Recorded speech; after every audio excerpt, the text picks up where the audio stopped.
Good morning. So many things, so much to do.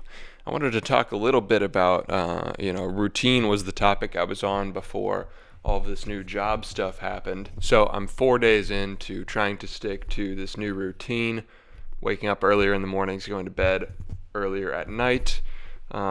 Yesterday was a little bit off. I slept in later than I wanted to because I stayed up late the previous night working. But I think more than that, what I want to talk about today is the idea of regardless of what time you wake up, doing the same morning routine every day anyway. Because I think the reason that yesterday was a little less productive for me, it was less just because I woke up a little later than I wanted to, but more so because I didn't stick to my morning routine right out of bed.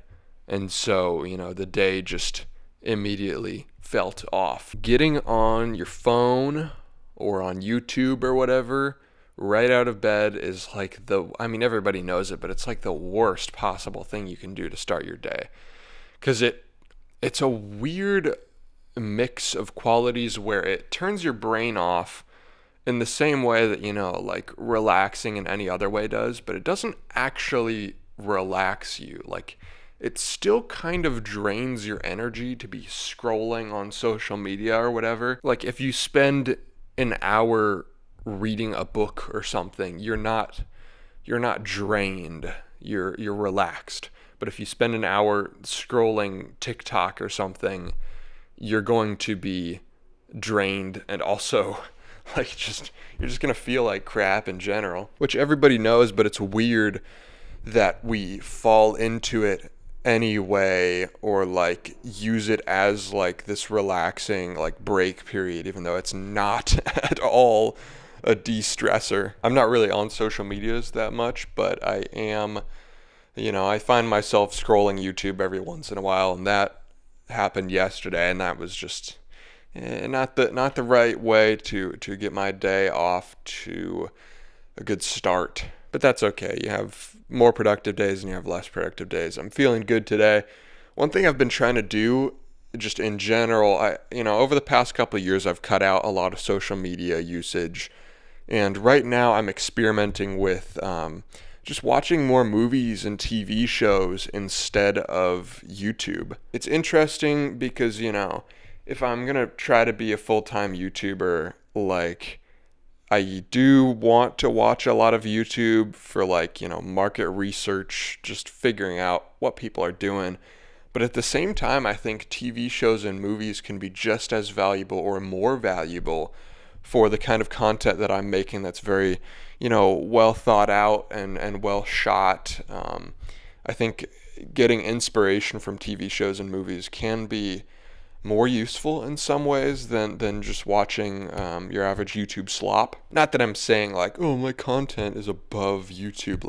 That's not what I'm saying. I'm saying the stuff that I generally find myself watching when I go into, one of these click holes where I just watch YouTube for 3 hours. I'm not watching, well put together content generally. There's definitely a lot of really good stuff on YouTube that is productive and cool to watch.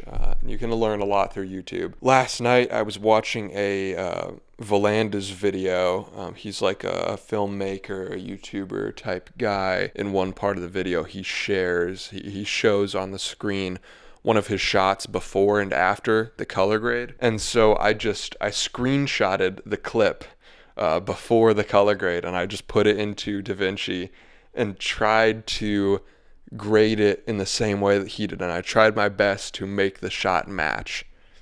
And at first I was like, there's just no shot I can get this to look how he did. I don't know how he did what he did.